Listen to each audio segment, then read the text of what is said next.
Hello students, welcome to my YouTube channel 10 का English academy. चलिए, वैसे विद्यार्थी जो 2025 के एग्ज़ाम में शामिल होने जा रहे हैं, मेरे तरफ से आप सबों को बहुत बहुत बधाई हो और मैं उम्मीद करता हूं कि आप अच्छे मार्क्स के साथ एग्ज़ाम पास करेंगे। ठीक है, इंग्लिश में आप सबों का अच्छा मार्क्स आएगा, ये मुझे पूरा भरोसा है। ठीक है, पिछले कुछ दिनों से हम वीडियो अपलोड नहीं कर रहे थे, कुछ टेक्निकल इशू था और कुछ व्यस्तता ज़्यादा था, इसकी वजह से हम वीडियो अपलोड नहीं कर रहे थे। लेकिन अब इम्पोर्टेंट जो टॉपिक है वो हम आप लोगों के बीच रखेंगे उसको, यानी पर डे जो है वीडियो अपलोड होगा। ठीक है, मेरा टेलीग्राम है, टेलीग्राम में जो लोग ज्वाइन नहीं किए हैं टेलीग्राम में ज्वाइन हो जाइए, ताकि मैं वीडियो जब भी अपलोड करूं तो उसका नोटिफिकेशन हम टेलीग्राम में भी डाल देते हैं। टेलीग्राम का नाम क्या है, तो टेलीग्राम का नाम हम मेंशन कर देते हैं, है ना, सुपर 30। ठीक है, सुपर 30 इंग्लिश स्टडी सेंटर। ठीक है, तो जो लोग नहीं ज्वाइन किए हैं इसमें आप लोग ज्वाइन हो जाइए। ठीक है, और उम्मीद करते हैं कि आप लोगों की तैयारी भी अच्छी चल रही होगी। अब समय बहुत कम है और यही कम समय में आप लोग को अच्छा मार्क्स लाना है, तो भरोसा है आप लोग अच्छा कर पाएंगे। ठीक है, तो चलिए हम बात टॉपिक की करते हैं। बात क्या चीज़ का करते हैं, हम टॉपिक की बात करेंगे। ठीक है, आज जो हम वीडियो लेकर के आए हैं इसमें हम बात करने जा रहे हैं कि जो बुक्स है, ठीक है, जो बुक्स है और उनके जो ऑथर्स हैं, ऑथर्स के मतलब लेखक। ठीक है, देखिए इसमें जो आपको क्या बोलते हैं, जो आपको चैप्टर में जो पढ़ना है प्रोज और पोएट्री सेक्शन में, ठीक है, एक आध गो इसमें आएंगे, बाकी आउट ऑफ बुक है। ठीक है, जो कि आपको याद रखना रहता है उसको भी, ये सिलेबस में आपका जैसे बुक में प्रोज और पोएट्री में नहीं है। हाँ, एक आध गो आएगा, ठीक है, उसको आप लोग देख लीजिएगा, बाकी अधिकांश इसमें आउट ऑफ बुक है। तो चलिए हम कोशिश करते हैं, इसमें ट्रिक के साथ आप लोगों को बता देते हैं, ट्रिक भी हम दे देंगे। ठीक है, तो ट्रिक दे देंगे, ट्रिक के माध्यम से आप लोग को याद हो जाएगा। ठीक है, ज़रूर जितने भी चीज़ों को मैं मेंशन किया हूँ ना, ये सब के सब VVI है। ठीक है, एकदम वेरी इंपॉर्टेंट है, तो आप लोग अच्छे से देख लीजिएगा। चलिए हम स्टार्ट करते हैं। देखिए पहला है आपका द गाइड। ये द गाइड जो है क्या है, तो ये है एक बुक। ठीक है, ये क्या है, एक किताब है। देखिए जितने भी वाइट कलर में आप लोग को मिलेगा, ठीक है, कोई ऐसे लेखक हैं जो 4-5 किताब भी लिख दिए हैं तो सब का मेंशन कर दिए हैं, कोई अकेला लिखे हैं तो अकेला उनको मेंशन कर दिए हैं। तो द गाइड को कौन लिखें, R.K. नारायण। कौन लिखें, R.K. नारायण। ठीक है, अब याद कैसे रखिएगा आप लोग, और बहुत बार पूछा है, जितने भी बुक्स और ऑथर्स का नेम हम मेंशन कर रहे हैं ये सब पूछा हुआ है। ठीक है, और रिपीट यहीं से होता है, इसलिए आप लोग अच्छे से देख लीजिए। द गाइड, गाइड को कौन लिखें, R.K. नारायण। आप कैसे याद रखोगे मेरे भाई, तो देखिए गाइड, ठीक है, हम लोग को गाइड, देखिए ये R.K. छोड़ दीजिए, नारायण से याद रखें, नारायण से याद रखें, नारायण भगवान, नारायण भगवान। अभी मत समझिएगा कि नारायण भगवान थे, नहीं, ये एक लेखक थे। तो हम लोग को ट्रिक याद रखना है नारायण भगवान से। ठीक है, नारायण भगवान ही तो हैं जो हम लोग को गाइड करते हैं। वाह क्या ट्रिक है, नारायण भगवान ही तो हैं जो हम लोग को क्या करते हैं, गाइड करते हैं, हम लोग को रक्षा करते हैं। जितने भी पृथ्वी पर जीव हैं उस सबको रक्षा कौन, भगवान करते हैं। ठीक है, तो नारायण भगवान हम लोगों को क्या करते हैं, गाइड करते हैं। चलिए याद रहेगा। इसके बाद देखिए आर्म्स एंड द मैन और कैंडिडा, याद रखिएगा, 2 गो किताब लिखे हैं GB शाह। कौन लिखे हैं, GB शाह। ठीक है, कौन कौन किताब लिखे, आर्म्स एंड द मैन एगो हो गया और एक हो गया कैंडिडा। कैसे याद रखिएगा, चलिए मैं ट्रिक बताता हूँ। GB शाह, इस शाह जो है ना, इस शाह को साव जी में बदल दीजिए, साव जी। साव जी जो बिजनेस वगैरह करते हैं ना, उन्हें साव जी कहा जाता है। ठीक है, तो आप ऐसे याद रखिए कि जो साव जी होते हैं ना, उनका कान है ना, कान और दीदा दीदा मैंने समझ रहे हैं, दीदा का मतलब आँख होता है, देहाती भाषा में कहते हैं दीदवे फोड़ दो, तो वही कान और दीदा आप याद रखें ठीक है। तो कान और दीदा, कान दीदा एगो हो गया, और एगो आर्म्स एंड द मैन, मतलब साव जी ऐसे आदमी होते हैं। आर्म्स के मतलब समझते हैं, आर्म्स के मतलब क्या होता है? आर्म्स के मतलब होता है हथियार। क्या होता है? आर्म्स के मतलब क्या होता है? हथियार। ठीक है, तो ऐसे समझिए कि साव जी जो होते हैं उनका कान और दीदा बड़ी तेज होता है। जैसे आप दुकान वगैरह में आप जाइएगा सर सामान लेने, ठीक है, थोड़ा सा कुछ कहिएगा उन लोग सुन लेंगे बड़ी जल्दी। उन लोग का आँख भी बड़ी तेज होता है। तो कान दीदा किनका? साव जी का बड़ी तेज है। और आर्म से याद रखिए, आर्म्स का मतलब होता है हथियार। तो ऐसे समझिए कि हथियार भी वो लोग रखते हैं। कान और दीदा साव जी का बहुत तेज होता है, उन लोग क्या करते हैं? हथियार भी रखते हैं। तो याद हो जाएगा। चलिए अब हम लोग चलते हैं अगला। Othello, Macbeth, Tempest, Hamlet, Merchant of Venice, King Lear, Julius Caesar और एजिलाई, ये सब किनकी रचना है? तो ये है विलियम शेक्सपियर का। बहुत ही इंग्लिश का विद्वान थे भाई ये विलियम शेक्सपियर, है ना। पुराने युग में इन्हें इंग्लिश का पिता भी कहा जाता है। तो आप याद रखो ऐसे। चलो इसमें भी मैं ट्रिक दे देता हूँ। देखो ये जितने भी किताबें हैं, 1 2 3 4 5 6 7 8 है ना, 9 गो किताब है इनका। ठीक है, चलिए थोड़ा सा गैदरिंग जैसा हो गया, इसको हम हटा देते हैं ना। वीडियो को आप लोग स्क्रॉल करके देख लीजिएगा, इसको हम मिटा दे रहे हैं। बाकी जो चीज़ें हैं इसको मैंने ट्रिक दे दिया, इसको मैं हटा देता हूँ ताकि गैदरिंग ना हो। चलिए देखिए, तो इसको आप कैसे याद रखोगे? ओथेलो, देखिए शेक्सपियर साहब महान बन गए। शेक्सपियर साहब महान क्यों कहलाएं? तो ऐसे समझिए, ओथेलो, ओथेलो उठ लो उठ लो, वो रोज उठते थे। ओथेलो, ओथेलो उठ लो, ओथेलो उठ लो, रोज सवेरे उठते थे। मैकबेथ, बेथ को याद रखो आप बात से, बेथ बेथ को जैसे बात से, ठीक है।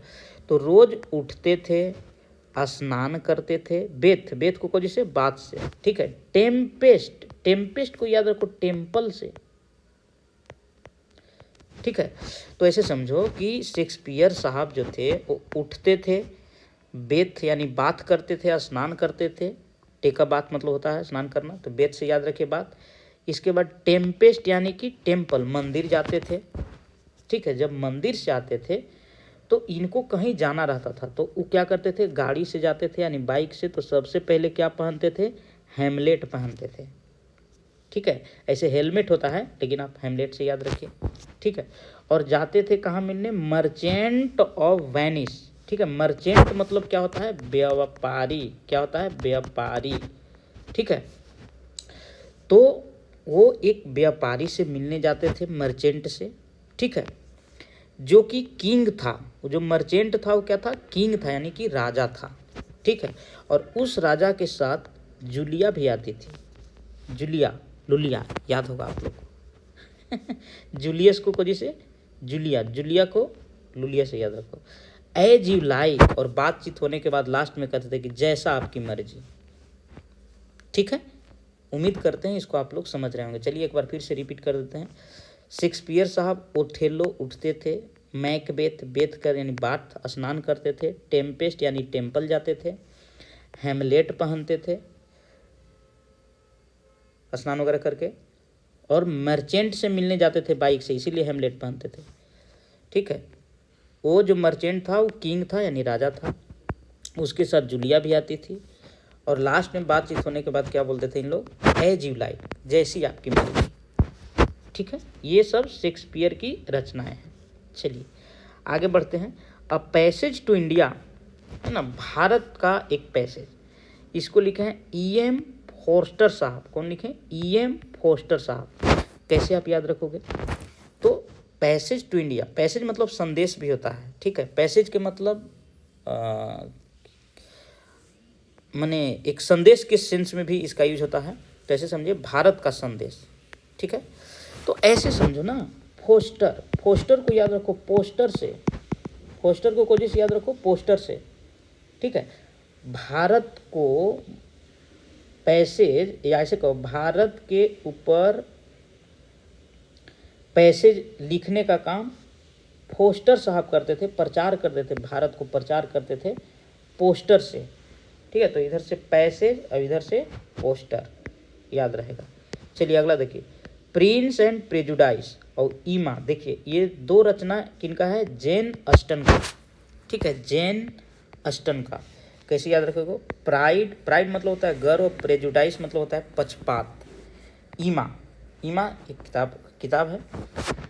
तो ऐसे समझो ना, प्राइड एंड प्रेजुडाइस, ठीक है, और ईमा, ईमा क्या जैसे याद रखोगे, ईमा, तो ऐसे याद रखो, प्राइड मतलब होता है गर्व, और ई में देखो एम ए है भी है, माँ, यानी माँ का गर्व होता है, माँ को गर्व होता है ना, जब वो अपने पुत्र को देखती है, पुत्र उसके लिए क्या होता है, जान होता है, ठीक है, जैन, जैन, जान, जान होता है, यानी जैन वाला जो है वो माँ और प्राइड से याद रखो, प्राइड और माँ से याद रखो, जैन।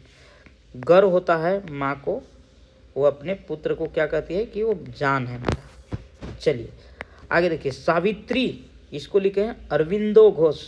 कौन लिखे, अरविंदो घोष। तो इसे याद रहेगा, है ना, सावित्री, इसको आप याद रखिएगा। चलिए आगे बढ़ते हैं, बहुत ही इंपॉर्टेंट चीज़ों को मैं जिक्र किया हूँ, इसलिए आप लोग जरूर देख लीजिएगा। देखिए द फ्लड, फ्लड मतलब बाढ़ होता है ना, कमला मार्कंडे। तो इसको आप कैसे याद रखोगे, फ्लड मतलब होता है बाढ़, फ्लड मतलब बाढ़, तो ऐसे समझिए कि बाढ़ वाला रचना कौन लिखे, तो कमला मार्कंडे, ठीक है। तो ऐसे समझिए जब बाढ़ आता है, जब बाढ़ आता है ना, तो मार्कंडे, कमला से याद रखो, और नहीं तो फिर मार्कंडे, मार्कंडे को क्या चीज़ से याद रखोगे, मार्क से, है ना, मार्क, मार्क मतलब क्या होता है, चिन्ह, ठीक है। जब कोई भी जगह पर जब बाढ़ आता है ना, बाढ़ आता है, तो लोग इसको न्यूज वाला जो यहाँ पे मार्क करके बताता है, यानी चिन्हित करके इसको बताता है कि देखो भाई यहाँ पर बाढ़ है, ठीक है। गोदान, गोदान तो इसे याद रहेगा, प्रेमचंद का ही है, किनका है, प्रेमचंद का, ठीक है। Train to Pakistan, train to Pakistan, इसको लिखे हैं खुशवंत सिंह। ट्रेन टू पाकिस्तान को कौन लिखे, खुशवंत सिंह। इसको कैसे याद रखोगे, तो खुश से याद रखो, देखो खोजी से याद रखना है, खुश से। तो ऐसे समझो ना मेरे भाई, ऐसे समझो कि जब लोग ट्रेन में बैठते हैं तो लोग खुश हो जाते हैं, जब लोग ट्रेन में बैठते हैं तो खुश हो जाते हैं, इसे याद रखो। इसके बाद देखो डिस्कवरी ऑफ इंडिया, भारत की खोज, इसको लिखे हैं पंडित जवाहरलाल नेहरू। तो सीधी सी बात है भाई, इंडिया के थे पंडित जवाहरलाल नेहरू, भारत के प्रथम प्रधानमंत्री भी थे, है ना, तो इनको स्वाभाविक है कि इंडिया के ऊपर ही किताब लिखें, तो discovery of India Pandit Jawaharlal Nehru लिखे। चलिए आगे देखिए, द प्रिंसेस अबेंड इन गंगेज, इसको लिखे हैं मनोहर माल गोनकर। देखिए ये आपका किताब का है ना, किताब में आपको पढ़ना है ये चीज़, मनोहर माल गोनकर जो कि अपील पसनब चैप्टर को लिखे हैं, ठीक है। तो ऐसे समझो ना, प्रिंस, देखिए हालांकि इनकी और रचना है, लेकिन ये दो को जो है ना बड़ी इंपॉर्टेंट है, कई बार ये क्वेश्चन पूछा है, इसीलिए इसको हमने मेंशन किया है इसमें, ठीक है। तो चलिए, द प्रिंसेस अबेंड इन गंगेज, तो प्रिंस के मतलब होता है कोची, राजकुमार, क्या होता है प्रिंस के मतलब, राजकुमार, और बेंड इन गंगेज, गंगेज को याद रखिए गंगा से, है ना। मनोहर माल गोनकर, तो मनोहर को याद रखिए मनहर, मनहर, और मनहर को बदल दीजिए मनहरा, मनहरा हो जाएगा, है ना, मनहरा हो जाएगा जब राजकुमार लोग गंगा के तरफ जाएंगे, या गंगा में स्नान करने जब राजकुमार लोग जाएंगे तो उनका मन क्या हो जाएगा, हरा हो जाएगा, ठीक है, याद रखना है। चलिए आगे देखिए, गीतांजलि, गीतांजलि को लिखे हैं रविंद्रनाथ टैगोर। कौन लिखे हैं, रविंद्रनाथ टैगोर लिखे हैं गीतांजलि को, ठीक है, रविंद्रनाथ टैगोर, ये तो इसी याद रहेगा। चलिए आगे बढ़ते हैं, ध्यान दीजिएगा, बड़ी इंपॉर्टेंट है, हमसे जितना हो रहा है हम उतना आप लोग को ट्रिक देने की कोशिश कर रहे हैं। चलिए आगे देखिए, कुली और अनटचेबल, इसको लिखे मुल्क राज आनंद, ठीक है। कुली, कुली जानते हैं, जब आप रेलवे स्टेशन वगैरह पर जाइएगा ना तो कूली लोग मिलता है। कूली लोग क्या करता है, आपकी सामान को एक जगह से दूसरे जगह जहाँ आपको ले जाना है वो ले करके जाता है। और अनटचेबल है ना, अनटचेबल का मतलब ये समझिए कि छुआछूत। तो कूली के साथ छुआछूत नहीं रखते थे कौन, मुल्क राज आनंद। कूली के साथ छुआछूत नहीं रखते थे कौन, मुल्क राज आनंद। तो इसे याद रखिए। डेविड कॉपरफील्ड, देखिए डेविड कॉपरफील्ड क्या था ना, 2018 से पहले आप लोग को जब 150 मार्क्स का जब आपका इंग्लिश था, ठीक है, 150 नंबर का जब इंग्लिश था ना आपका, तो उन 150 में 100 नंबर तो यही बुक आप लोग के पढ़ना होता था, ठीक है, रेनबो है ना, रेनबो आप लोग के पढ़ना होता था। लेकिन इसके बाद जो 50 मार्क्स का जो होता था ना इंग्लिश, उसमें एक चैप्टर पढ़ना रहता था कॉपरफील्ड, है ना, कॉपरफील्ड यानी पूरा डेविड कॉपरफील्ड था। बड़ा ही मज़ेदार कहानी था भाई, पढ़ते पढ़ते लोगों के आंख में आंसू आ जाता था, ठीक है। तो हम पढ़ाए थे पहले, है ना, साल यानी कि 2-3 गो बैच को जो है ना ये निकाला गया है, ये वाला डेविड कॉपरफील्ड पढ़ा करके। तो डेविड कॉपरफील्ड को कौन लिखे हैं, चार्ल्स डिकेंस। कौन लिखे हैं, चार्ल्स डिकेंस, ठीक है। तो आप याद रखिएगा डेविड कॉपरफील्ड चार्ल्स डिकेंस है, ठीक है। चलिए, मिडिल मार्च, इसको लिखे हैं जॉर्ज इलियट। इलियट को आप इडियट से याद रखिए, कौन से याद रखिए आप, इडियट से, ठीक है, इडियट से याद रखिए। तो इडियट से आप याद रखिएगा तो इधर मिडिल मार्च, तो मार्च के महीना में जो है ना लोग ज़्यादा इडियटी करते हैं, यानी ज़्यादा बदमाशी करते हैं, तो मार्च, इधर इडियट। तो यही था आपका इम्पोर्टेंट बुक्स और ऑथर्स, या ऑथर्स और बुक्स। तो आप लोग अच्छे से इसको स्टडी कर लीजिए, ऐसा नहीं कि बस ट्री पर डिपेंड रहना है, ठीक है। अगर आपका ट्री कुछ अलग से इसमें आ रहा हो तो उसको भी आप मेंशन कर लीजिए, ठीक है। तो ऐसे ही आपको पर डे वीडियो अपलोड करते रहेंगे। जो लोग टेलीग्राम ज्वाइन नहीं किए हैं, एक बार फिर से मैं बता रहा हूँ आप लोग को कि टेलीग्राम ज्वाइन जरूर कर लीजिए, ठीक है। टेलीग्राम का नाम एक बार फिर से हम मेंशन कर देते हैं, सुपर 30 है ना, इंग्लिश स्टडी सेंटर, ठीक है, सुपर 30 इंग्लिश स्टडी सेंटर, ये मेरा टेलीग्राम चैनल का नाम है। अब कहोगे सर यूट्यूब चैनल अलग है, टेलीग्राम अलग है, तो देखो ये जो टेलीग्राम है ना, ये मेरा ऑफलाइन कोचिंग का नाम है। ऑफलाइन मेरा जो कोचिंग है उसी का नाम है सुपर 30 इंग्लिश स्टडी सेंटर, ठीक है। तो उसी के नाम से टेलीग्राम है, ठीक है। मिलते हैं फिर नेक्स्ट क्लास में, तब तक के लिए सभी को